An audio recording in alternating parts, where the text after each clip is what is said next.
All right, so I'm back. Once again, brothers and sisters, thank you for stopping by. It is I, your humble brother, Deontay Belmont, from the illustrious noble house of Belmont. Today is May 14th, 2026, which is equivalent to the 2976 Berber calendar. And we know today is Thursday, which is known as Jupiter Day. So Jupiter is known as who? He's known as the guru, the great benefactor or beneficent or the benevolent of the zodiac, and he expands anything and everywhere that he touches, especially depending on what house that he's located. And today, like I said, is his day, and as me as being the messenger, also too as known as being, they call me Archbishop, but I don't utilize my title as often as I should. So it is my obligation and duty, as the head, and then also too as from my Irish side of my family lineage, which actually goes, which we can see and which we're going to learn, goes back to Berbers. Um, but we're going to do that part of the video a little bit later, as we, continue to keep building. So the goal, like I said, is to start getting more comfortability in regards to a schedule and doing these lives, so therefore other brothers and sisters can start being able to put themselves um, find themselves walking into this path, which we call the path of light. Which light is what? Intelligence, the intellect, and we are the light bringers, aka also those children of the Most Highs. So, like I said, let's give honors to our Divine Father, as well as our Divine Earthly Mother. Have to give honors to our King today, our Queen today. Have to give honors to our saints, martyrs who have come and gone, as well as our past kings and queens who have come and gone. To the righteous people within the empire, all over the four corners of the world, which is actually truly known as the true church. And also, we'll start talking a little bit about that, hopefully, in another video as well. And like I said, I wanted to be able to speak to those of you who just not having the opportunity to, come onto this path of enlightenment, because that's truly what this is, to give you your conscious, and your conscious, I have to give it to you in a way that you're going to be able to digest it the best, which is via technology, because we are in the precipice or beginning age of Aquarius. For those of you who know, Aquarius is he rules innovation, technology. He rules us having the ability to communicate the way that we are. For therefore, we can build our community here on the earthly plane, like they say, as above, so below. So the goal is to get back into unison, get back to proper union, and back in proper alignment. So therefore, we can continue to keep having what the Most High has, designed for us to have, especially of us being, the healers of the planet. We are the guardians. We are the ones who are supposed to be, making sure that the law of life can continue to keep flourishing here. And the only way for you to be able to allow that to happen is you must have the intelligence, you must have the know-withal, and you must also have your moral compass pointing in the right direction. And for those of you who don't, or have not had that ability, or never been taught this information before, because many of our predecessors have not had the ability to digest a lot of this information that I have been able to, put down on my dial plate, and be able to digest, to be able to articulate it in a simplified fashion for me to be able to give it to you, brothers and sisters. And I always, once again, like to give my credentials in regarding who I am. And the main thing is the blood is going to resonate with you first before anything else. And that's the reason why we always say utilize your genealogy. Genealogy is the order of the day. The genealogy speaks about not only your genetics, but also speaking in regards to your phenotypical identity, in regards to how you're going to look, because what the fruit looks just like the seed that it comes from. So, and how you know the seed? Based off of the information that's within it, and we're talking about the blood. So in this case, I am not only a Belmont, coming from my mother's side, but I'm also from her patrilineal side. I am a Hart, and I'm going to read what Hart is, so therefore, brothers and sisters can see what the name Hart means, and from the etymological standpoint, especially coming from the territory that we call Ireland. All right. And I'm not going to be able to do this live long, so I'm going to probably be here.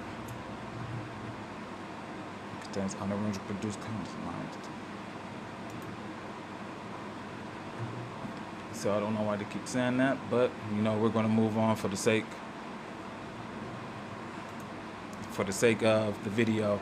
Once again, brothers and sisters, hit the likes, give me some hearts, so therefore we can kind of start getting broken through the algorithm on TikTok, because it's not every day that you hear this information, and it's not every day that we're going to see or have me be able to talk about this, because I live a life just like you and others do. So, the more support I get here, the better it is for me to be able to speak upon, what I'm going to be talking about in regards of ancient history in the past that not only we can pick up today, but it's still affecting us today because we don't know about it. All right. So, like we said, this is The Irish Wisdom by Conor MacDari. Oh, and before I get into the story, The Irish Wisdom by Conor MacDari, like I was speaking in regards to my Hart lineage, or the side of the family, which comes from my mother's father, whose name was Wilfred Hart. Hart can be traced back to Herman the Great. Hold on, let's see. Just go to House of Names.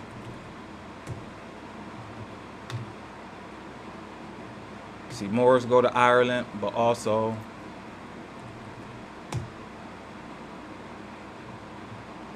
Hart. All right, so like I said, my surname on my mother's paternal side, but I utilized because I was born with her maternal name, which is Belmont. So that's why I stick with that.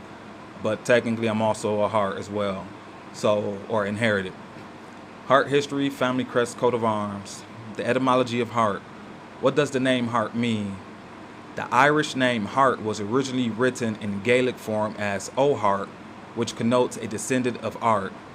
Specifically, the family claimed descent through Art Irhinfir, who is number 81 on the line of Herman and the son of Monarch Khan of the 100 Battles. He was at times called the Solitary, as he was the only one of his father's sons that survived. His two brothers, Conla Rud and Criana, having been slain by their uncles. His grief was so strong that in some writings he was referred to as Art the Melancholy. And it says the name literally means a bare stone, noble, great, generous, hardness. And then we see that it says that the line comes, or the family claimed descent through Ifenher, who was number 81 on the line of Herman. Well, let's see who Herman or King Herman is. All right, so it says ancient origins of Ireland. According to Irish tradition, the ancient kings of Ireland were the descendants of King Milesius of Spain. Milesius was the grandson of Briagan, conqueror of Galicia, Andalusia, Murcia, Castile, and Portugal, who was also called Brigus or the Brian. Milesius achieved outstanding military success in Egypt and was given Skoda, the pharaoh's daughter, in marriage. So as we can see the connection between the pharaoh or the queen Skoda, and we also see the connection of Spain, which was tied to Andalusia, because Andalusia was the original name of Spain, even though they're talking about King Milesius was been in Spain. And then it's also talk about Murcia. We know what its territory Murcia is. It's talking about Castile, as well as talk about Portugal. So this was what we call today the Iberian Peninsula. All right, brothers and sisters. So it says that the origins of Ireland goes back pretty much to the Iberian Peninsula, which were Berbers.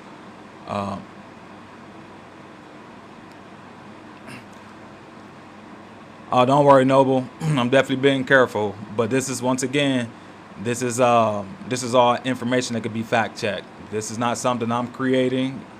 This is something they can go verify. All right. Now it says Herman, Heber, and Ith.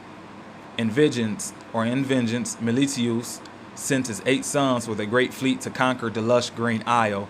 Along the way, a vicious storm claimed the lives of 5 of the sons, including whose son Heberdan survived. Landing on the island in 1699 BC, the remaining 3 sons, Herman, Heber, and Amergin, slew the Danann kings with the aid of Heberdan. Heber and Herman divided the land between them and ruled as joint kings, calling the land Scotia, after their mother, and given lands to Lugade and Heberdan. However, after only 1 year, a disagreement between their ambitious wives sparked a war between the brothers. Herman slew Heber, and then the childless Emergin became sole king of Ireland. Tradition dictates that almost all the ancient kings of Ireland descended from Herman, Heber, and Ith. All right, so once again, brothers and sisters, this is the story in regards to the origins of the ancient origins of Ireland, and in this case, where my family on my mother's patrilineal side, Hart, comes from. Because once again, my grandfather's name is Wilford Hart, and he can be traced going all the way back to his great great great grandfather, whose name was George Hart, in Alabama. George Hart was born in 1850, and we also have proof that Alabama was also the territory that the ancient Irish were located prior to so-called the Age of Discovery of the New World. But we'll talk about that a little later. So, as we got a little information regarding my credentials coming from blood descent, going all the way back to Queen Scotia, going all the way back to King Milesius, who was the progenitor of the territory that we call Ireland, but also, too, for those of you who have been paying attention to my videos regarding Noah's fourth son, Bith, and Bith's daughter, which is named Queen Caser, who was known also as one of the progenitors of the people of the ancient folks of Ireland. So, with that being said, before I get started, let me go ahead and take a look at some of the comments. Megatron, brother said, good info. I appreciate you, Noble. Thank you. And you said, how did I trace my family descendants? By doing my genealogy. Utilize what I already had there, which was what? My family's name. Utilize the stories, and then use all of the information I was able to find within the public domain, and then been able to tie it all the way back. And with that information, I was not only be able to find my ancestors my ancestors here in so-called America, but starting from who I am, going all the way back to the territory that we call Great Britain. So if I was able to do it, and many other brothers and sisters were able to do it, I'm sure you yourself can do it, especially if you put the time into it. All right. So let's go ahead and get started into the book, since now we got that little introduction done.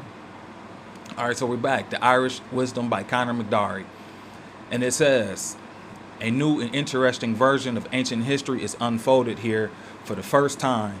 The author has made a deep study of his subject, presenting the whole in a thorough and interesting manner, and revealing much that is new.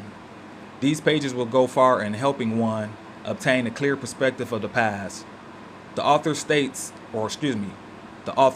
with the origin of the Great Pyramid, calling it the companion piece of the Bible, the one in art, the other in literature, and explains the reasons for its existence, its message, and significance. He then traces history from the time of the ancient Phoenicians through the Roman era, showing that part of the Irish race took in those important times. All right, so we have connection between to the Phoenicians, being connected, going all the way to, like they say, to the Irish race that took in these important times. Such interesting topics as the struggle between Rome and Erie. Erie is Ireland. The Bible, an Irish book. Let me repeat that. So it says the Bible, an Irish book. So the Bible itself is an Irish book. That's why I explained before to many other brothers and sisters, if you truly want to understand the Bible, you have to transplant it or put it back in the area that it truly come from. And in this case, the British Isles and Ireland. All right, so it says the Irish Pope Kings, formerly the rulers of Britain, Hebrew, a sacerdotal dialect improvised from the Irish language, etc., are fully discussed by the author. Not only those interested in in Irish history will profit by reading the book, but let me repeat that. Not only those interested in Irish history will profit by reading this book, but all who are interested in ancient history of the world will find a volume worthy of serious consideration. All right, so the book that I am reading, once again, is The Irish Wisdom, preserved in the Bible and Pyramids. I'll put that in the chat. Irish Wisdom, preserved in Bible and Pyramids by Conor MacDari. Excuse me. And I'm trying to read fast because I got I don't have much time because I have to go and do my, my charitable duties today.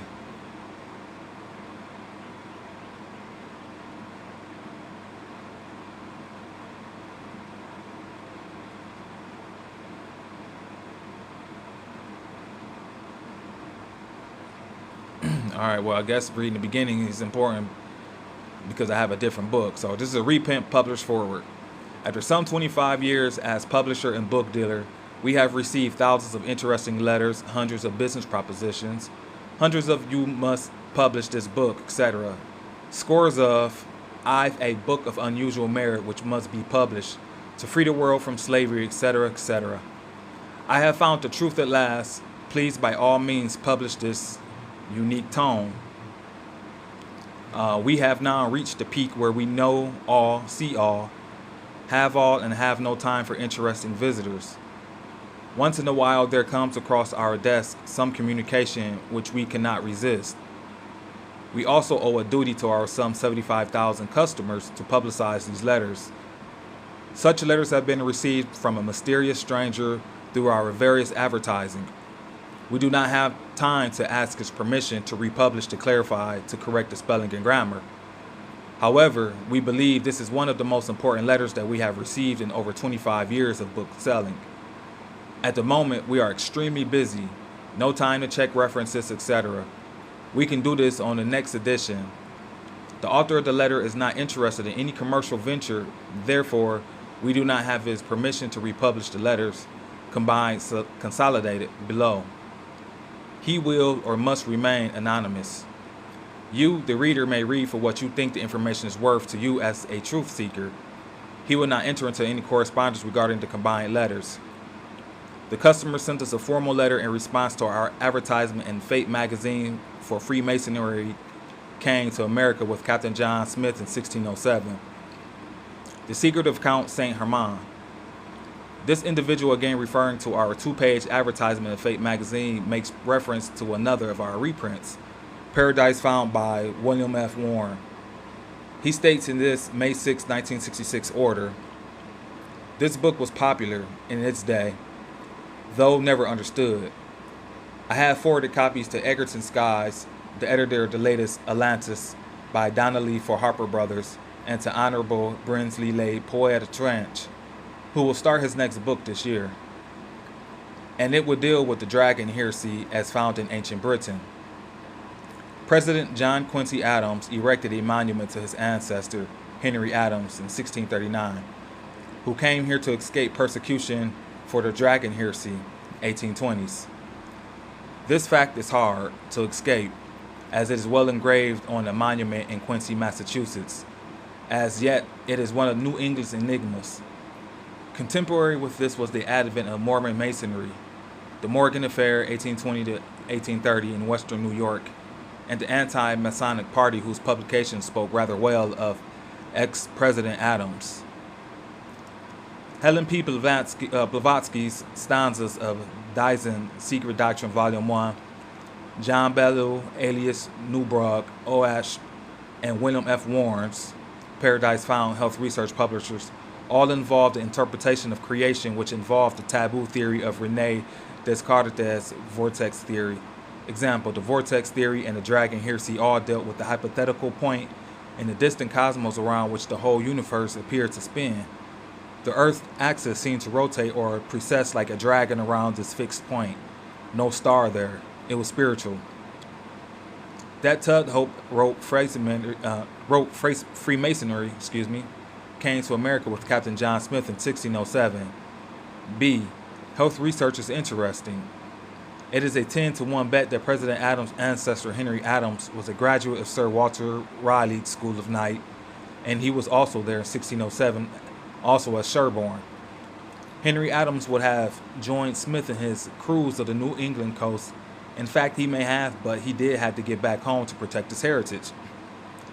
Of the two lusty young mining enthusiasts, Francis and Adam, with Smith in Virginia, Francis was the wayward Dutchman and was generally associated with the Nipmuc Indians here in New England. While he was still in Dutch as his name, Johann Francis would imply. Francis, however, was a well-known family name in the region between Sir Walter Raleigh's Sherborne and the seat of an earlier Lord Warden of the Stannaries at the old Benedictine Abbey of Tavistock. No doubt all of this does sound like baloney, yet it did have to be in the dark till the English beat the French on the St. Lawrence in 1759. Meanwhile, Francis Bacon did very well with his smoke screen, while Queen Betty's agents, who had joined the heretics at York in the 1560s, did much better, very much better. Tommy Sackville demitted at York and ran to show out the CIA FBI headquarters in London. The several Germans may be found in the records of the Sackville family. Lords Wardens, the Earls of Bedford, kept number one basic industry, mining and metallurgy, in the family for years except for Raleigh's term of office. These two sub rosa branches of masonry were no doubt divided, but not seriously. The grandchildren of the two branches married. The Germans got the credit, but Anne Clifford never gave up her cash or how she got it. Neither the Stuarts nor Cromwell faced that gal. Beware of the females. I may be stealing some of the Lepore's trench thunder. You should compare his map and Men Among Mankind with the map in Henry Adams' genealogy. So that, once again, brother, that's why we talk about genealogy is important. Henry Adams came from Barton Street. David, which is the center of Maltwood's Temple of the Stars as given in Trench's book. Next month, Trench will be in Japan dedicating a 90-degree pyramid built by the Flying Saucer Clubs in the northern island of Hokkaido, where the natives are the ancient Anu. Anu was the ancient name of the Heliopolis in Egypt, where the pyramid is still associated with the Eye of Horus. This, as on our dollar bill, is akin to the symbol used by the Japanese Anu. The Eye of Horus is the top of a cone rather than the top of a pyramid.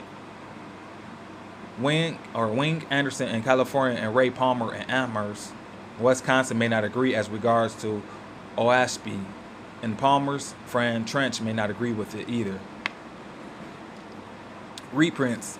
If you have any more characters such as Tudhope digging into the lost trail or his word of Freemasonry, I suggest Sir Christopher Levat by Baxter for the Georgia Society of Portland, Maine, 1885. Charles, I dubbed him Admiral for New England in 1627 and begged money from Episcopalians, to back Levet's friends, the Puritans. The sponsors of Levet's fathers-in-law, a Puritan preacher, were Earls of Bedford, Cumberland, Westmoreland, Warwick, and Sir Francis Walsingham, the latter an ancestor of Honorable Brinsley Laporte Trench. Letter 2. I have been on vacation since June 24th, but any correlation of the dragon heresy here in the Massachusetts Bay Colony with the vortex theory of Rene Descartes, which followed it, not easy. I had hoped to round up a few branches of the William Fairfield Warren's ancestors. There have been many immigrant Warrens in this neck of the woods. Many are easy to check, but not the line of W.F. Warren, your author. You are no doubt familiar with the folklore of Southwest and the other outlying districts or marches of Old England, where the Roman brain washing was never very successful in smothering the ghosts, fairies, and other goblins who refused to give up their appreciation of the pre-Romanized Christianity. Allen V. Ensor, Coleman's Beaumont, and others such as Gerald Macy have all written this up as the birthplace of Christianity. Possibly so. The timing, however, is the important matter. And here, Conor MacDari, an alias for a group of Boston heretics, may come closer, if not close to the reality. Boston's Houghton Mifflin must be known to you of the West. Yet, it was far more than the respectability of the publishers that sold 11, so I now find editions of this book. Like Conor MacDari, Manly P. Hall, and a host of others have taken a free ride on a rumor that Boston had been haunted with apothecaries, Kabbalists, and agents from out yonder, sky people. This is old hat to me, as one of my own or several were just such an haunted James Cooper till he admitted that it was from a female ancestor that he obtained his information. We live in several worlds, all in the same three dimensions simultaneously. Pause. That's one thing that I want many of you brothers and sisters to understand, especially in this line, that there's many worlds or simultaneous dimensions is taking place in our reality all at the same time. So the reality that you live in could be completely different than one of these other realities that's existing here in this time and space that we call our reality. All right, and we're going to understand that the more you do your genealogy, brother Megatron, you will see that that other world or that other dimension or reality exists outside the one that you have been succumbed to based off of what you were born into this lifetime. Once you get out of that reality or that world, you go ahead and get into this whole new world where now you're trying to make sense of that based off of what you have now conceived based off of your understanding of who you truly are coming from your lineal descent.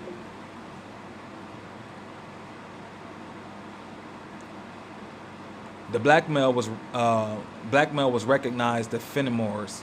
He did, if ever found any of his books giving his name as merely James Cooper. You are the money. Blavatsky heard of these rumors, but even as the current New England Antiquities Research Association is tuning on modern Jesuit Fagans, Professor Fagan of Notre Dame supervised their Greater Ireland in New England.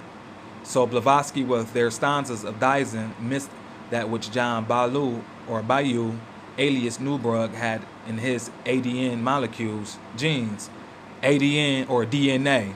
So that's what I'm speaking about, your DNA, your genetic makeup, your genealogy. A lot of this information, a lot of people won't be tuned into, nor would they gravitate towards it because it's not in their genetic makeup. So that's the reason why I'm speaking about this, because it's literally in my genetic makeup. Like, it's literally my mother's paternal side, as me being the heart. So it's coming from my heart. My heart pumps what? My blood, my plasma, which holds what? My DNA, my genes, which makes me up, which creates the physical aspect that you see here in the physical world. All right, and it's passed on from me all the way back to my predecessors, and it will be getting passed on from me, down from me to my posterity. All right. So it says hereditary is apparently by type as well as by mere blood. Exactly. So you had to have a specific blood type as well. Well, the blood type of many of us over here in America, many of our brothers and sisters here in America is O type. But those of us, like me for instance, who ancestry could be traced going all the way back to that territory that we call Europe or the British Isles, our blood type is B positive. All right, so we have blood type B. All right, William Fairfield Warren may have come close to the New England concepts on the creation of the Kabbalists through his mother, even as J. Cooper taught on through a female. However, even though W.F. Warren wastes no time with the Kabbalistic debate, and though he is too busy to mention the possibility of the fact that he received help from sky people, spooks, or angels, only a dedicated Methodist or methodical Episcopalian, following the advice of the Wesleys, who were specialists in laying ghosts and poltergeists, check their history. Yes, sir, only such could stumble through 570 odd authors, including such as Gerald Macy and Francois Lenormand, to produce a book of positive thinking all by himself, or was it? Ultimately, this book will be a standard reference for those who want objective reference to the hypothetical point in the distant sky around which our universe, at least our Milky Way, spins. My friend Andy, as enclosed, is hexed by the Jebbies. Dear Andy, several years ago I was introduced to a spook, a Conor MacDari, an alias for a group that has yet to be revealed. This group communed with the little folk who immigrated hither with the Bishop of Garter from Greenland, the Professor Fagans and other brainwashers who are now following the tactics of their masters. They in turn are pretty fair, masters at burning libraries, tearing down landmarks, and erecting chanceries and other cute devices whereby the ancient realities are prevented from being discovered by modern devices, such as the simple gadgets of T.C. Lethbridge. Rather than sit back and twirl my thumbs while these masters give my little folk in the cold water treatment, hell man, all hell is breaking loose in the realm of biology. The Grand Masters who have been directing the common masters, such as the common Fagans, These able gentry have their finger on the possibilities which might develop the biological realm, but is now out of control. Apparently, it has been hoped that biology might reveal means whereby future generations might be controlled as the faction we knew as the Society of Jesus had planned their Sir Thomas More utopia in Paraguay. However, the Sky people were not altogether convinced as to the feasibility of such a program. The vast majority of these Sky people were far more in tune with the ancient realities that poured down out of the north. Like I was speaking about the northern or the Arctic location, the North Arctic, which is what they say that that's the true civilization or the true cradle of civilization. So humanity actually truly started at the North Pole, and it's frost over. So all of the ancient fauna, all of a lot of artifacts that was there at that time is underneath the ice. So maybe they did some countless years ago. Some write this up as down out of the sky. Maybe they did some countless years ago. However, most of the records that now mislead us are the Fagin-like interpretations of inscriptions found on the walls of ancient caves in France, Spain, and in faraway uplands of the Himalayas. Down, certainly, but down out of the north to the well-advertised four quarters, leaving the northern quarter deserted. Masonry still leaves the chair in the north empty. You hear that? The chair of the north is the North Pole. Conor MacDari, in his Irish Wisdom, page 24, mentions that the star Leviticus still sheds its influence over the sacred isle. Apparently, this is a psychic contact that makes better Irishmen out of those who conquered the old deadheads than the bog-trodden deadheads themselves. If one is able to relax a bit while reading Conor MacDari, one can visualize the ancient Irish, sons of Abaris, joining forces with others from the north, Hurrians and Hittites, who traveled south along an eastern quarter to join the mob in changing an old Egyptian town to Avaris. There are quite a few of the little folk in my own genealogy, as Frank Lessing has been explaining the reality in Fortune magazine, March, May, and July 1966. I have tried MacDari's Irish Wisdom out in this respect and have had some fabulous results in adjusting frustrations inhibited by both Roman and English Puritans. Whether the channeling of one's mental process into the blind alleys is done by the Cotton Mathers or the Fagins of Goodwin and Company, the results are quite similar. Example, Poe, Lovecraft, Hawthorne, etc., etc. So Paul, so once again, these are a lot of authors and stuff that we have seen stories, authors whose stories we saw today are made into film. All right, and like for instance, Lovecraft, who was we got the book that with the brother what's his name, Jonathan Majors played in Lovecraft Country. That's the same thing from the brother Lovecraft. That was based off of his story, and in there it was talking about his genealogy, like how his mother was so obsessed with their genealogy, where they came from, and that's what she went on her journey to go seek where they come from to understand who they were. And unfortunately, they stopped playing that show because, in my opinion, it was hitting too much truth. So I'm going to continue where a lot of these shows left off at, and that's the reason why, brothers and sisters, it's important for you to like, share, subscribe to this channel, because once again, I am the messenger. I am that messenger by blood right, who was sent astrologically via the natal chart. The stars all proves it, that I was sent down to communicate these hidden truths to those of you who are ready to accept the light. And the light, in this case, also means means light. The Irish, so the Irish wisdom means the light wisdom. As it's coming from who? The light being through his heart. So I'm teaching you through my heart, out of the kindness of my heart, because I love you. And I love all of my brothers and sisters and all of the creation here on this planet. But for us to continue to enjoy this beautiful creation out here, we must understand who we are, so therefore we can put ourselves in a proper position. And the proper position is the original position. And the original position what gives us the ability to be the true healers, the true uplifters, as well as the true light that this planet has been waiting for. Because right now we were born into complete darkness, complete chaos. And darkness and chaos is synonymous with emptiness, being unknown, having no identity, not knowing who you truly are. This is all equivalent to what we're actually dealing with today. And that is why it's like brothers like yourself, Megatron, who now need to truly know and speak and be who you truly are once you do your genealogy and start stepping into the marvelous light as a light bearer. And a light bearer means what? The intelligent, wise ones who are coming to help vanquish this evil that's on this planet that's coming through ignorance. That's the reason why you don't see too many people who gravitate to the light, which is the truth, because the truth is uncomfortable because it makes you get right. It structures you. It builds you and creates your DNA, because your DNA operates or vibrates off of what?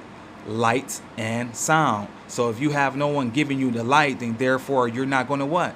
Operate accordingly. Therefore you're not going to have the structure. And if you don't have the structure, you cannot give the structure to anyone else. Let's continue. I've had, which is your DNA, which is your blood. You can't pass that down. All right, let's continue.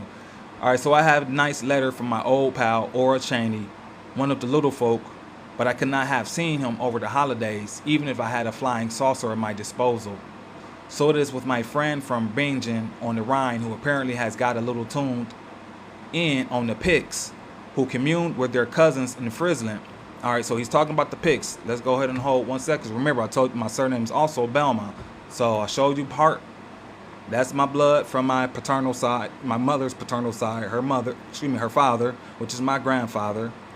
And now I'm going to show you, I was born Bellman, but Belmont also means Belmont. It's just different localities. Either they dropped the T or whatnot.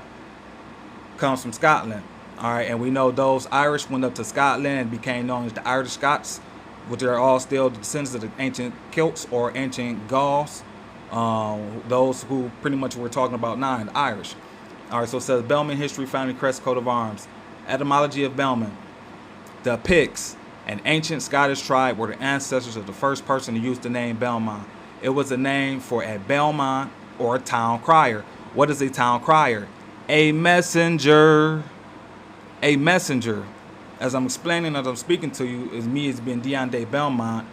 Dion means duty or also means God. De means of. Belmont means messenger, or you put the T on there, it means beautiful mountain. So when I go by Belmont, it's still the duty of the or the duty of he who comes from the mountain, or who dwells in the mountain, or in the beautiful mountains. And in this case, our ancestors, they dwelled in the mountains. We come from the mountains. Where I'm at now, I am in the mountains.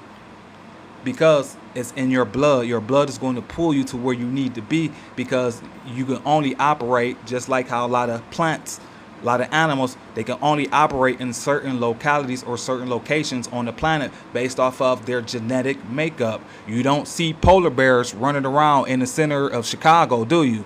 No. You don't see them. You don't see black bears up in the Nordic, do you? No. So even though they're bears, they're part of that species, that doesn't mean that they can operate in the same locality, in the same territory. So that's the same thing about a lot of our ancestors. They knew this. And it's unfortunately, like I said, a lot of our kinfolk forgot this. But it's okay. Now it's our obligation as the light bearers, those of the light, obligation to bring it back to them. All right, so we're going to do that. Once again, don't forget to like, share, subscribe. Come on, give me them hearts. Give me them hearts. We got to break through this algorithm. You can help me break through this algorithm. It is as if you see the light becomes one. As a volume of light, and you come and get lit just like a matchstick, you are now part of that light, which makes up the whole. So now you become a reflection of me. So as you continue to help support, getting those hearts up, getting those likes up, it'll help get this information out there to the stratosphere as well into our own locality, because now your vibration will start rising, because now you're getting the light from who? A light bearer. All right, let's continue. So 2 or 3 generations ago, I might have more in common with the Cheneys and Rothoviuses, who were snowed under by the worldly gig debate between the narrow-minded militarists, English and Roman, and the free-willing universalists. Whatever might possibly help confuse the masses is well written up and well advertised. The Shakers of Harvard, Canterbury, and Way Station were fine people. So what? Many others of a similar kind have been well written up, which has all proved what H.P. Blavatsky was on a hot trail when she sprung ISIS unveiled.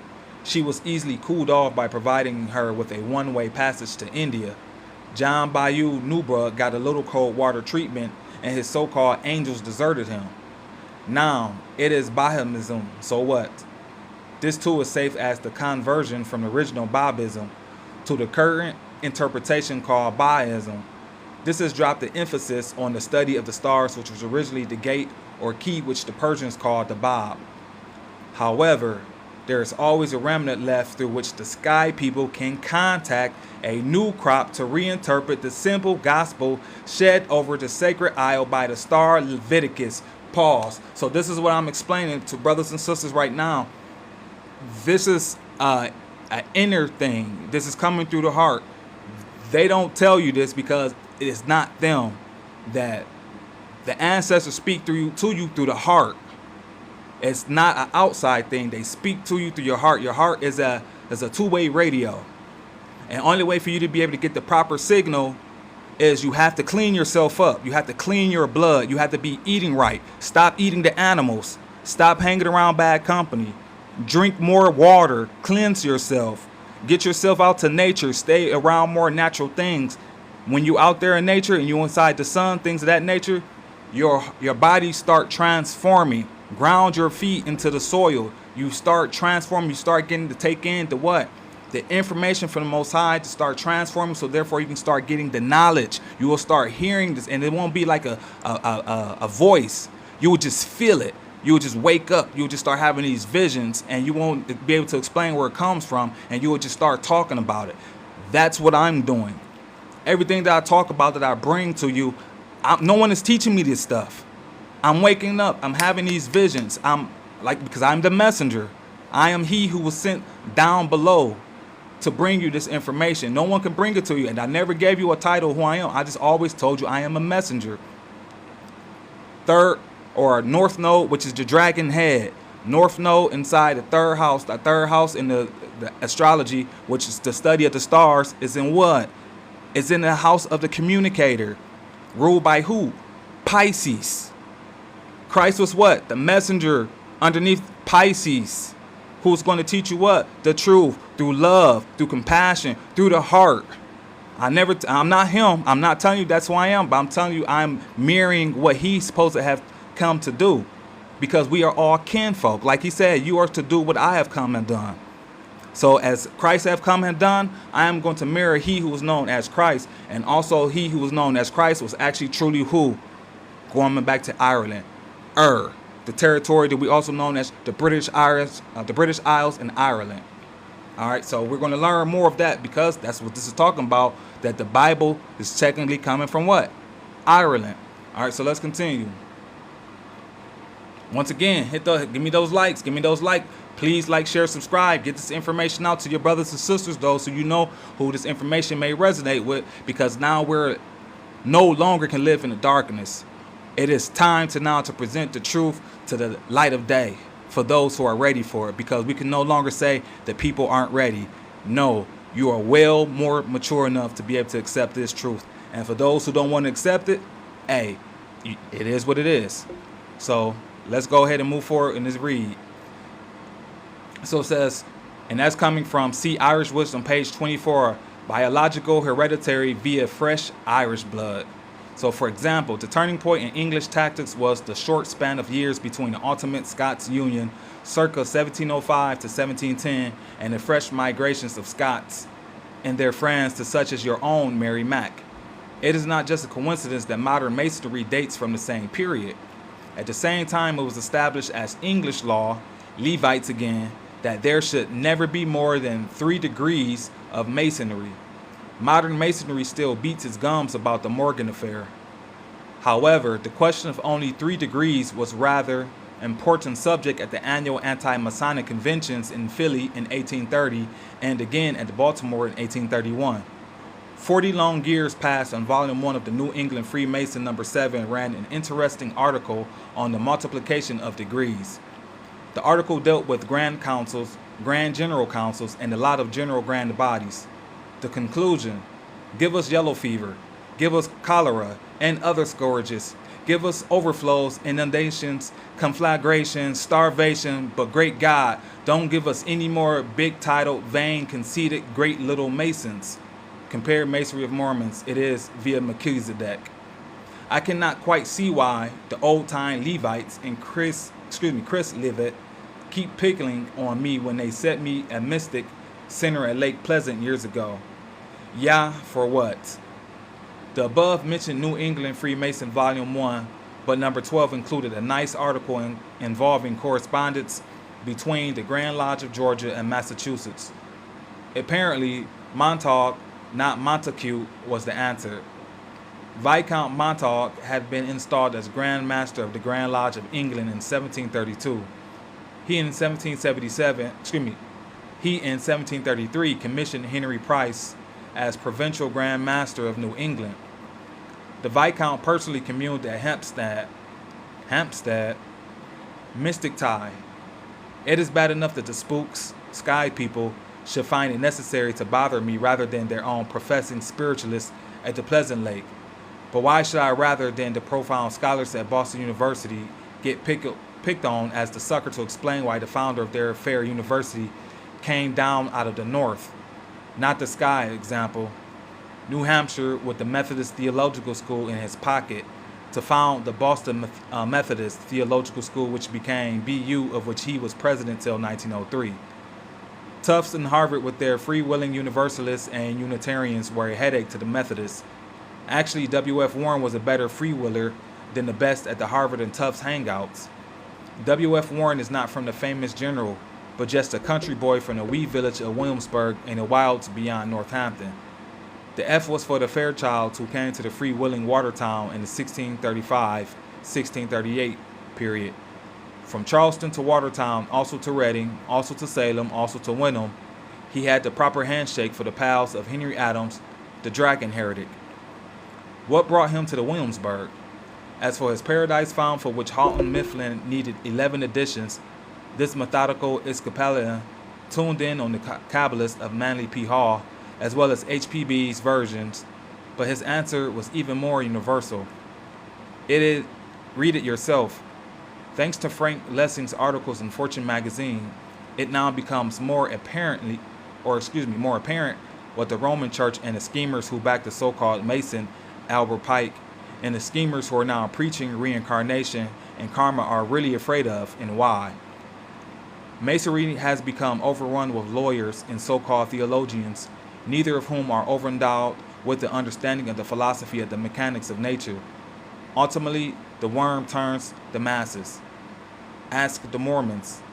The increase quite recently in the price of Rebold's Freemasonry is thus no simple coincidence. The price of Albert Pike's moral dogma has now collapsed. Pike was really fabulous. From the son of a shoemaker in Newburyport, Massachusetts, he became a soldier of fortune in and about the Mexican border of our USA. He studied with Stooge Eliphas Levi, an alias of the Dominicans, whom, by the way, the Society of Jesus still pays tribute. Fabulously brainwashed, he became happy, content, confident. But the New England Freemason Boston of May 1875 gives a better picture than any mere copy of mine can produce. Between 6 and 7 feet tall, he weighed between 300 and 400 pounds. That's a big man. Imagine trying to drink him under the table. Of course, I am a little jealous.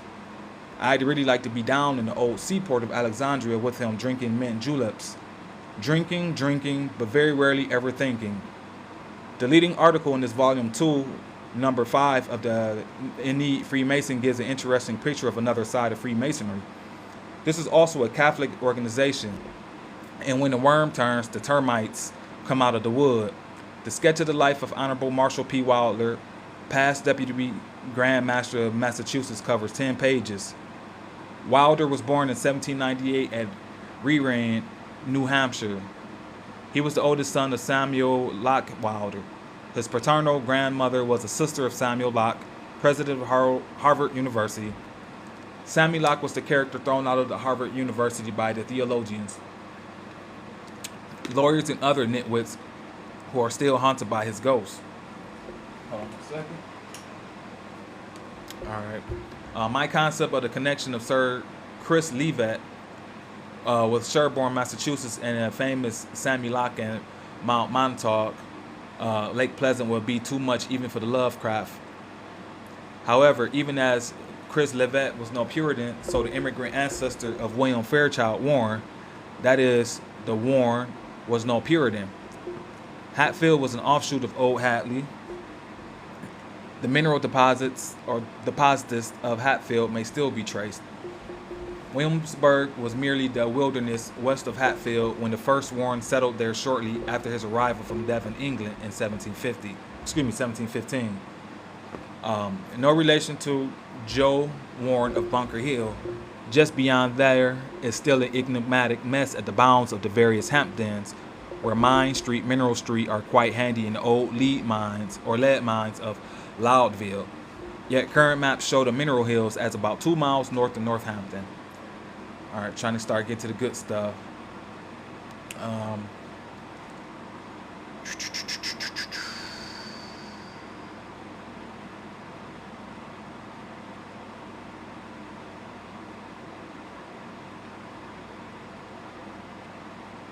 All right, now we get to the book.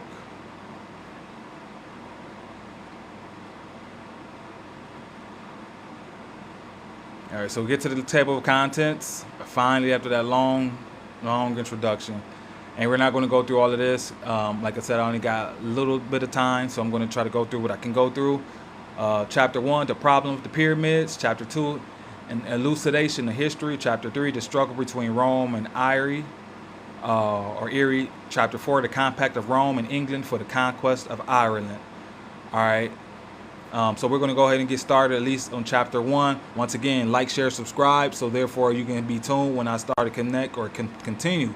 Because if you fall off track into the connections and what I'm reading, it's going to be hard for you to pick yourself back up, or it's going to take you some time because we're moving. Part of light moves. This intellectual movement. Remember, we're on the movement, so we're trying to find like-minded individuals, like-minded brothers and sisters who have traced themselves via doing their genealogy, who is ready to accept and read and follow along what it is that we're doing, so therefore we can correct this wrong, what's going on here in this simulation, because we are those tacticians who have returned. And the only way for us to do our obligation and duty, you must have their manual, you must have the proper book, you must have the directions for you to be able to do your job in the proper way. So let's continue. So we're going to go ahead and get started off on chapter 1. Irish wisdom preserved in the Bible and the pyramids. Chapter 1. The problem of the pyramids. The solution of the mystery of the pyramids of Egypt has been a problem which has not only puzzled mankind in general during the ages of the past, but which has as well mystified the minds of scholars, thinkers, even to our present day. For excepting the select few who were initiates of the ancient priesthood, to whom it was a carefully guarded secret, no others knew or understood its full import and significance. The Great Pyramid in its original and dazzling splendor of light under the Egyptian sun was the object of wonderment and awe to all beholders. It surpassed in sublime grandeur any other monument or structure ever erected by man on this globe. It was considered the greatest of the 7 wonders of the ancient world. Its partial destruction and defacement by removing its upper part and capstone, and by stripping it of its outer casing of white stone, which gave to it an aspect of dazzling brightness, leaving it in the outward appearance bare and nude, silent and mute as to its mission, as a milestone without a figure. This has been a great loss to mankind. In its former glory it was a mountain of light, a blaze of brightness, a symbol in the desert. It was a testimonial in living stone, bespeaking to mankind of their inheritance in a spiritual kingdom. At noonday, its lofty golden capstone seemed to be at one with the sun, uniting earth and heaven in eternal unity, a symbolic union of spirit and matter. To mar this sublime pillar, this grand masterpiece of the Irish Magian priest of Isa, was a part of a plot as selfish as any conceived. Isa is who you know today as Jesus, or no, aka Christ.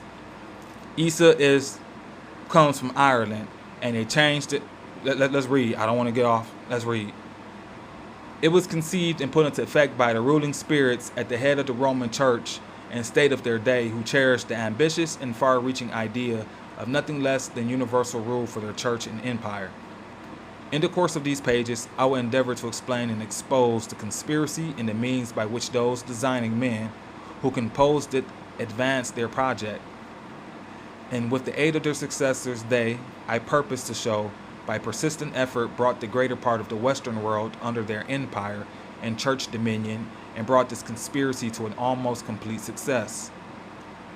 It was the idea held by the leaders of the Roman Church and state, they were practically one, that all power should be centralized in the head of the church, who was also emperor of the state, and any and all religious institutions which in any way conflicted with this idea were to be done away with. For this reason, the mystery cults were suppressed, and initiation to the ancient or esoteric mysteries were forbidden. So no religious establishment, worship, or practice would exist which will draw and hold men to other than the Roman state church. And besides, as the study and preparation necessary for those who were selected for initiation into the higher mysteries was such as to develop a highly philosophic and spiritual state of mind, such study and preparation did not comport with the object which the church rulers had in view. Such minds will not yield adherence to a mere political and idolatrous church whose doctrines were in the main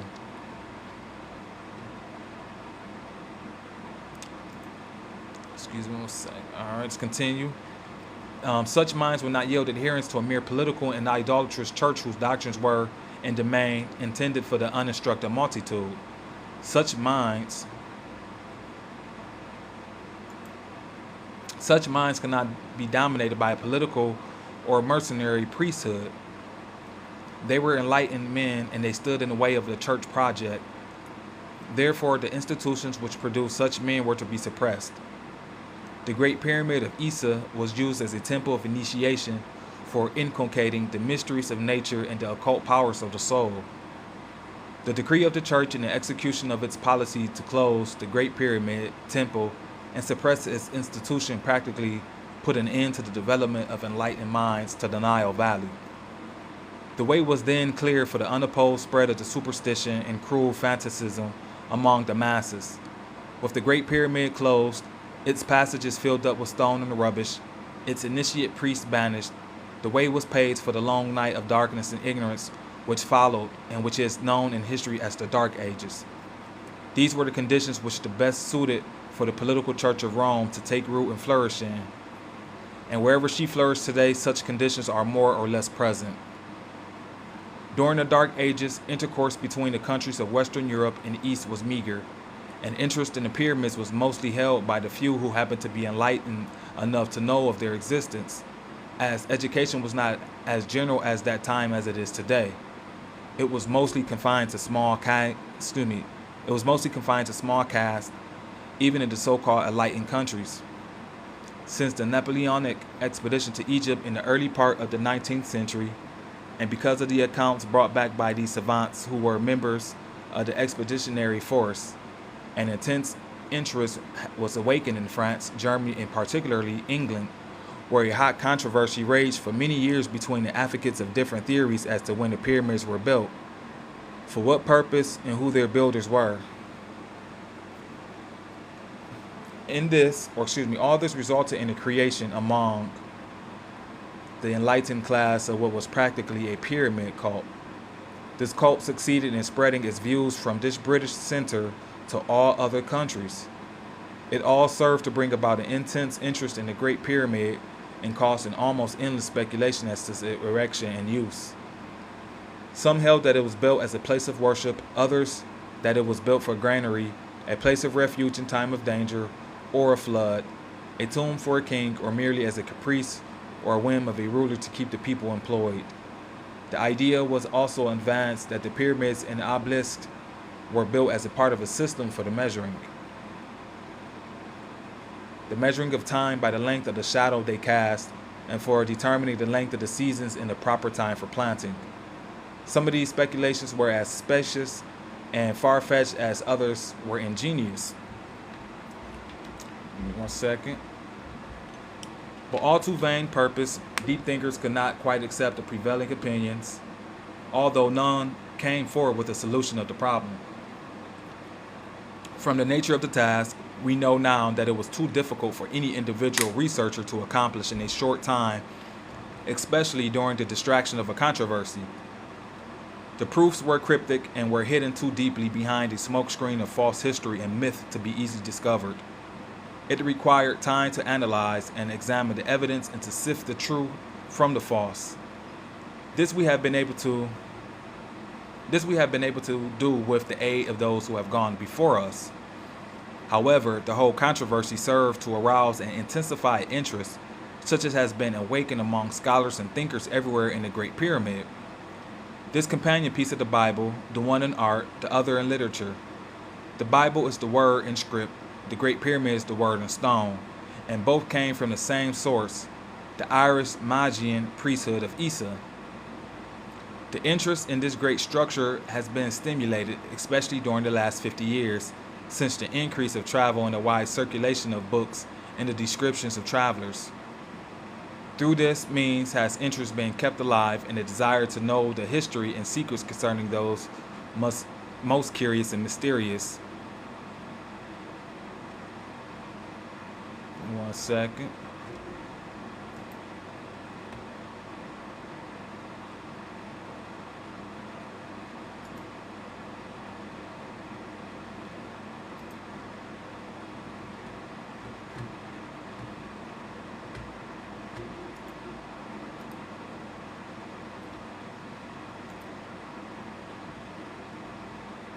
Apologize. We know how technology is.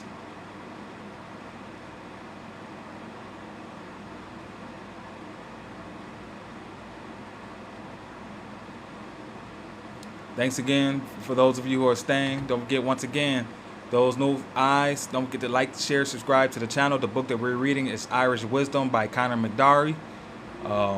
So far, the read's read because, as we see, we're having technical difficulties on the page to show up for me.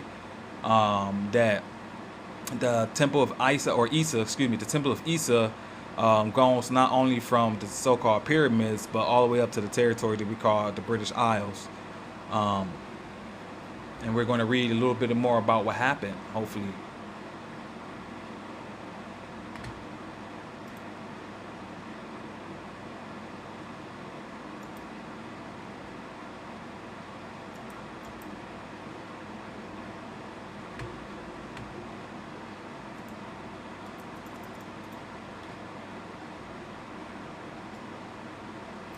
Oh, jeez.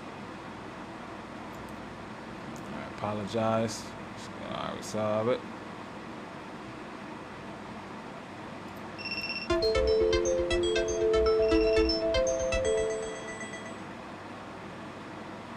All right, so let's say, so through the means his interest being kept alive, desire to know the history, secrets concerning those most curious and mysterious monuments of the past. I understand. What do you mean detect the inactivity? Been on here the whole time.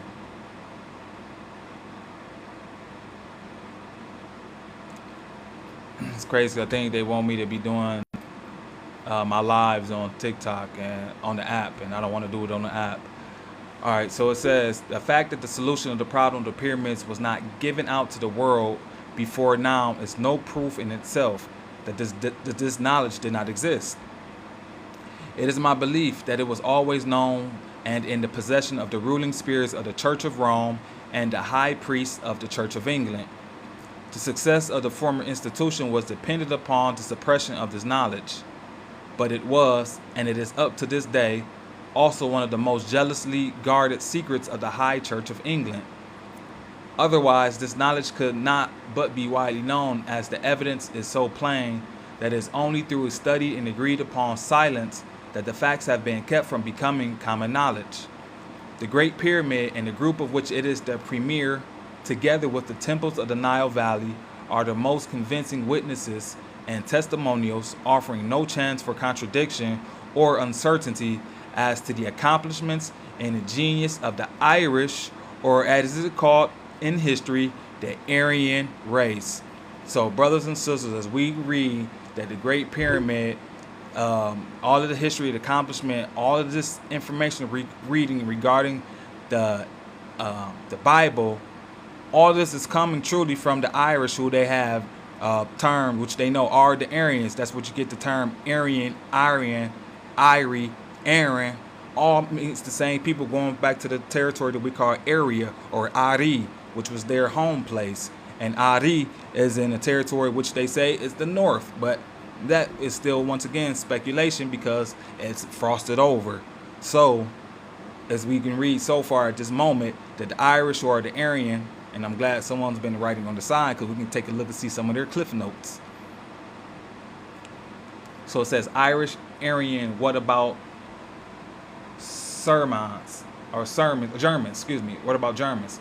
All right, so it says in their great missionary pilgrimage, they circled the globe in order to give religion and a knowledge of God to the different races of mankind. They also established priesthoods and gave alphabets to the races who were unenlightened in such matters up to that time. Ireland is the country in which the arts and sciences were first discovered and developed. To this country, the Greeks applied the term ogygia, a term which was never given but to the very ancient, and it is from the Irish Aryans that the Greeks traced their descent. And that's coming from Donnelly's Atlantis, page 458. And I think we read a little bit part of that in the brother Michael Tessarian's origin of the Irish Origin of Civilization, Volume 1. And that was actually quoted inside that book. All right. Donnelly's Atlantis, page 458. So to the Irish Magi, we owe the discovery of the fire and the common grains which they developed from the grasses. They were the first people to practice agriculture. They invented the common tools of workmanship which have come down to us practically unchanged from those ancient times. There is no mistaking the monuments left by the Irish, who were once the rulers and masters of the whole earth. Their rule embraced all countries. It was worldwide. Ireland was the first mistress of the seas. It was the first and only worldwide empire which has ever been known. For it was spiritual. All right, so the Irish or the ancient Aryans, like we said before, they was spiritual, highly spiritually advanced, high culture, who can trace themselves going all the way back to the ancient Atlantis and ancient Lemuria before the Great Cataclysm, which is known as the Age of Catastrophe, the Great Deluge, all right? For it was spiritual, it was greater in extent than Persian, Greek, Roman, or Mogul ever attained to. The remains of their works, wherever they are found, bear an unmistakable similarity in shape and character. They are huge, immense, and conceived and carried out on a plan so extensive that it awes the mind of the man of today.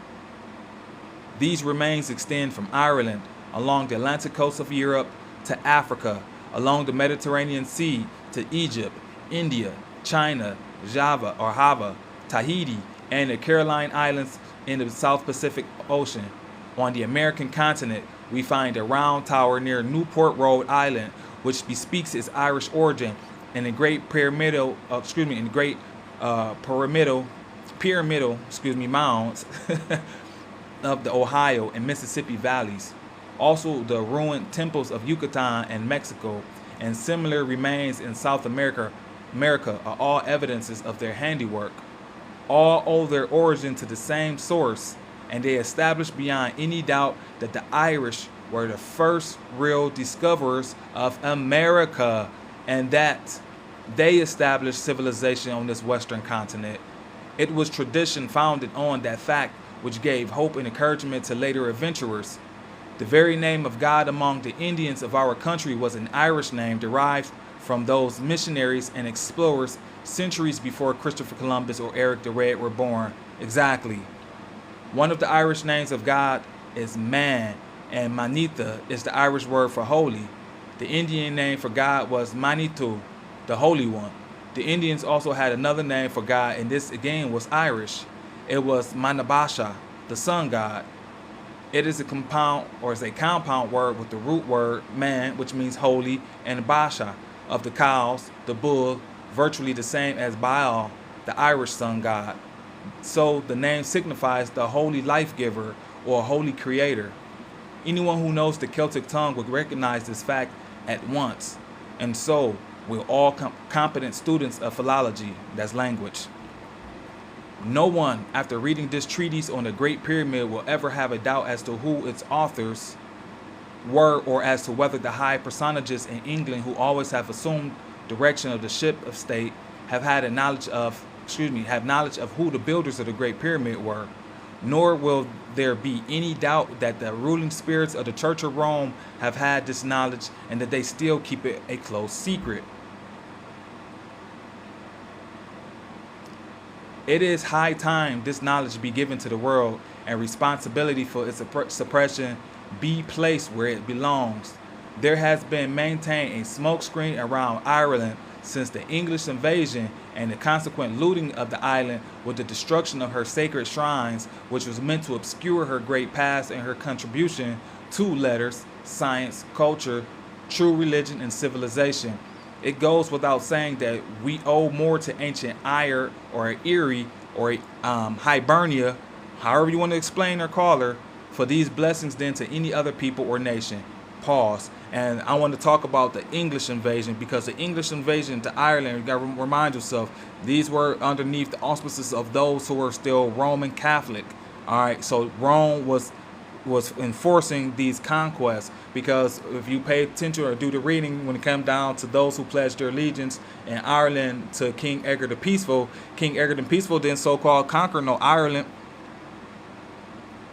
King Edgar the Peaceful did not conquer Ireland. Actually, King Edgar the Peaceful, based off of which we can learn from his intellectual movement, must have knew the knowledge that came back from Ireland, which was known as ancient Druidry, which actually was practiced all over the British Isles.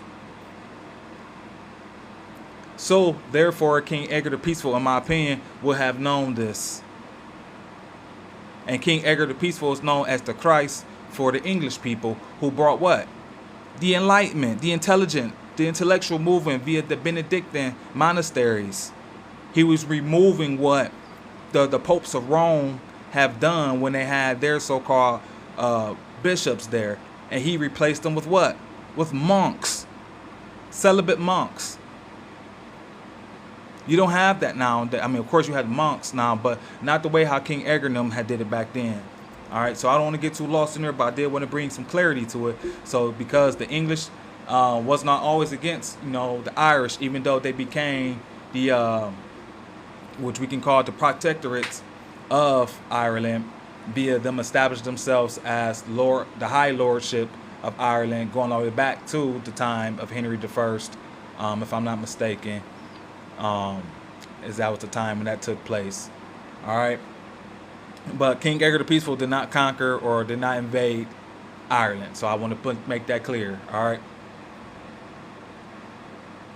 Actually, they learned from Ireland, as we can see. We're going to find out a lot, too, about the English through that. So from off this book.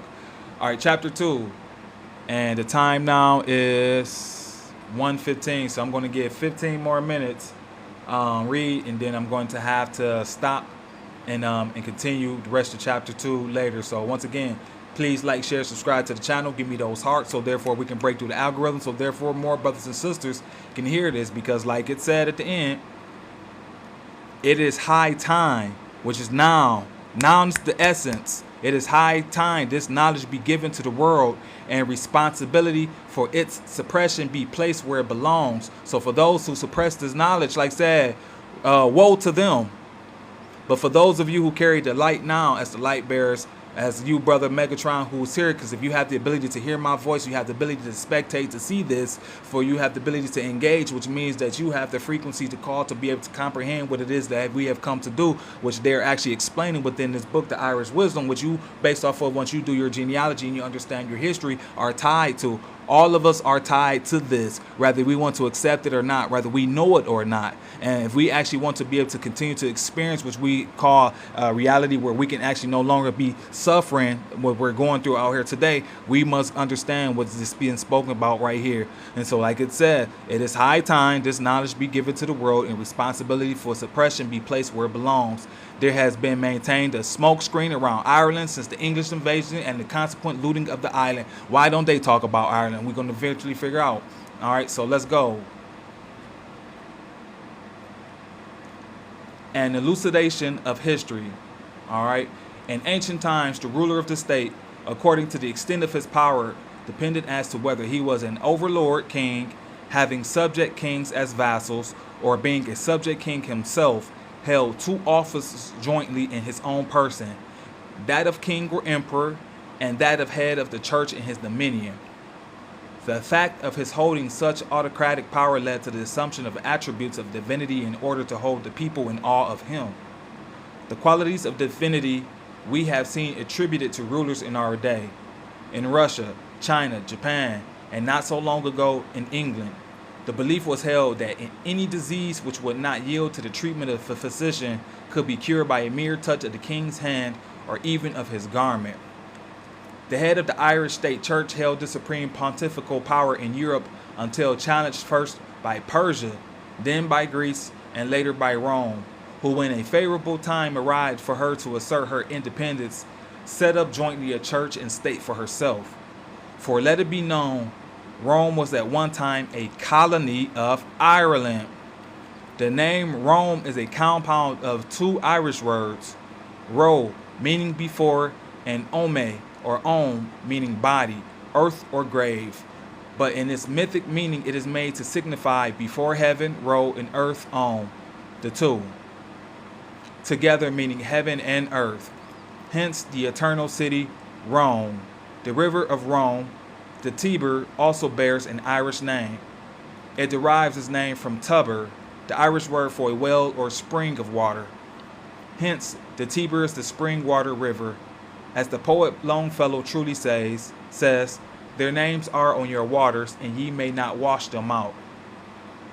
The fact is that Ireland was the first power that colonized along both sides of the Mediterranean Sea, and therefore the colonies came from the west instead of from the east, like I just did my last lesson, that it wasn't an east to west migration, it was the west, it wasn't an east to west, it was west to east migration. So it started from, or we can say ancient Irish, or the Irish, who are the Aryans, came from over here in the west. Those who were known as what? The white ones. Why were they known as the white ones? Because A, they were intelligent, they were so bright, they were hygienic, they knew the truth regarding the ancient dominions or the ancient world. They were coming to cleanse the world from the darkness, and we wore what? All white. Like who? Like in the medical industry. What did the medical industry wear? All white. They don't wear white no more, but they used to wear all white in a representation of what? Healers. Healers wear all white.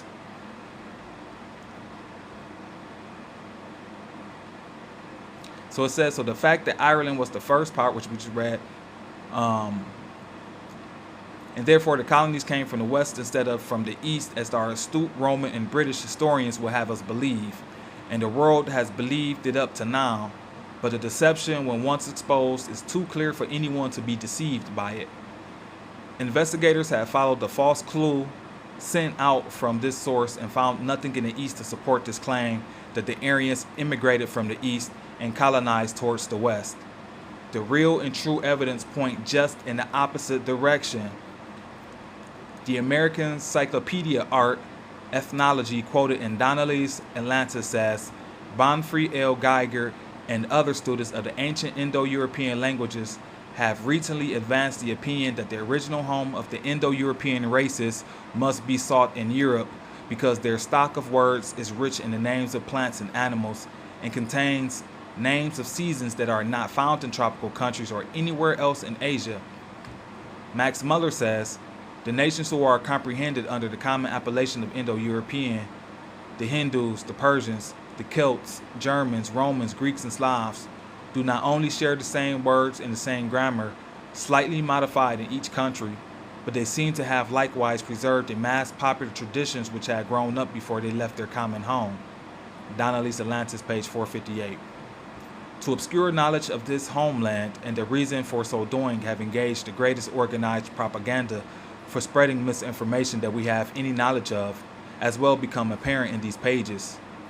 We are told that the Phoenicians planted those colonies and that it came from the east, from the coast of what is now Syria or Phoenicia, as they say it was formerly called. Ireland is the homeland of the Phoenicians, which word is a secret name for the insular race of mariners and traders who carried on commerce with the whole world. Sidon and Tyre are mythic names applied for purposes of deception to the two cities at the eastern end of the Mediterranean Sea. Sidon is an Irish word and means the hips or buttocks. Tyre means the earth or body, and the purple color or dye which we are told made this city famous, is the blood which courses through the body. The coast of Syria was never suited to the needs of a seafaring race, and such a race never developed there. But Ireland, an island indented with bays, lofts, and harbors, was suitable to the development of such a race as we should expect to find there. For secret reasons, the name Phoenicians was applied to the Irish race. It is written purposely in this form of spelling, which has served well in throwing people off the track and helped very well in keeping up the deception. If they had written the word in its plain form of Phoenician, there would be too many who were liable to see the true meaning of it and thereby get a clue to the real truth which was meant to be concealed. The word Fian or Finn is an Irish name of the sun, and the Phoenicians were the Irish sun worshippers or the Magian priests of the Isa. Isa, also known as, which they changed to Jesus, the Irish sun god who brought their civilization and arts already developed in Ireland with them to Egypt. There they erected their monumental altars to the god of the sun, of which the Great Pyramid was the crowning symbol and the masterpiece. They carried their mission from there to the farther lands of the east. Plain documentary evidence of the ordinary kind to prove these facts have been destroyed. But in their stead, a secret system was adopted to preserve them, or rather to conceal them from profane eyes, so that the facts can be attested to and proved in the most convincing manner by the aid of the convert or hidden illusions, and by the secret code intended solely for the benefit of the anointed few, the priesthood. But those monuments which they left behind, although now in ruins from Vandal hands, speak most eloquently for them. They testify in most emphatic and convincing manner as to who their authors were. Their testimony is most pronounced and unimpeachable and puts to flight all false witnesses. The Great Pyramid of Isa, the Bible, in the Irish language, through means of these aids have been able to reveal the truth which had been buried beneath a massive myth and fiction by the priests of Rome and their British collaborators. Honest and, we believe, impartial investigators have confessed themselves at a loss to account for the origin of Egypt's civilization with its arts and sciences. It did not seem like other things.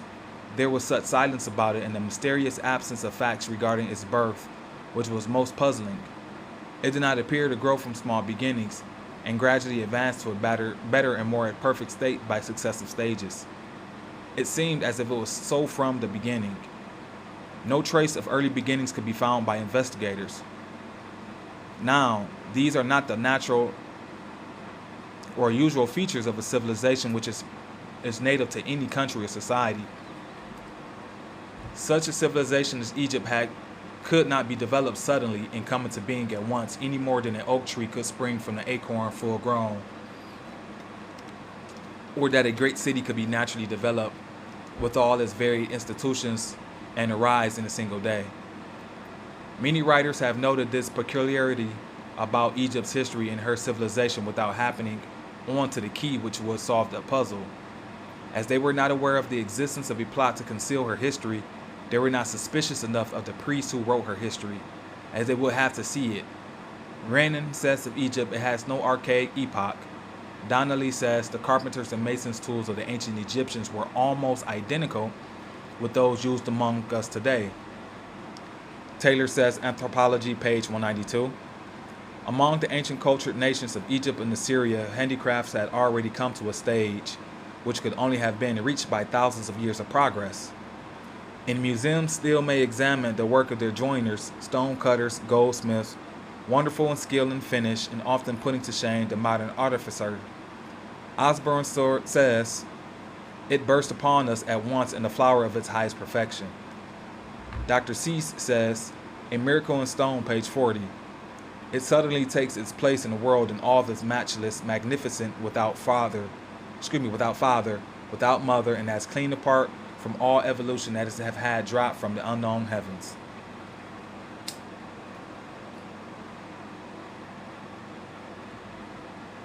We have already stated where it came from, Ireland, and its master Adapts. Reginald Stewart Poole says, Contemporary Review, August 1881, page 43, quoted by Donnelly, when we consider the high ideal of the Egyptians as proved by their portrayals of a just life, the principles they laid down as the basis of ethics, the elevation of women among them, their humanity in war, we must admit that their normal place ranks very high among the nations of antiquity.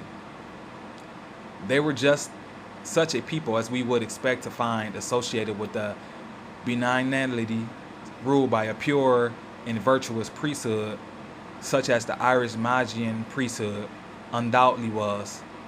Else its priests would not have been chosen to be the instructors and elder brothers of the infant and backward races of that early day. Rawlinson, Origin of Nations, page 13 says, now in Egypt, it is notorious there is no indication of any early period of savagery or barbarism. All the authorities show that however far back we go, we find in Egypt no rude or uncivilized time out of which civilization is developed. We see no barbarous customs, not even a habit, so slowly abandoned by all people, of wearing arms when not on the military service. By their fruits shall ye know them. Goodrich says, great and splendid as are the things which we know about oldest Egypt, she is made 1,000 times more sublime by our uncertainty as to the limits of her accomplishments. The effect of research seems to be to prove the objects of it to be much older than we thought them to be. Some things thought to be wholly modern, having been proved to be the repetitions of things Egyptian, and other things known to have been Egyptian being by every advance in knowledge carried back more and more toward the beginning of things. She shakes our most rooted ideas concerning the world's history. She has not ceased to be a puzzle and lure. There is a spell over her still. A lure she certainly is, for her monumental ruins are most interesting, and once we have the key to the mystery of her past, most enlightening and inspired. But her spell of mysterious silence is now over, and her puzzle is expanded in these pages for the first time, and now that we have shown the way, the task will be taken up and brought to completion by more able men. That is us. So, the generally accepted history of ancient times, such as is found on the shelves of our libraries and taught in our schools, is mostly fiction, made up of fables and myths, cleverly composed into history so nicely as to lull the suspicion in the mind of the reader or student as to the fraudulent character of it. Some wonderfully clever writers have been led astray by those deceptions of history. That this is a fact goes without saying. To make it clear, we will give an elucidation of the causes which are back of this gross deception and the means employed in carrying it out. And that's the end of chapter 2. And so once again, brothers and sisters, we're going to, and this time is now 1:30, so perfect timing. So once we get back, hopefully later this evening, I'm going to start at chapter 3. So my time, I'm on Pacific Standard Time or Mountain Time, which is 1:31 p.m. So I should be doing another build this evening, which is going to be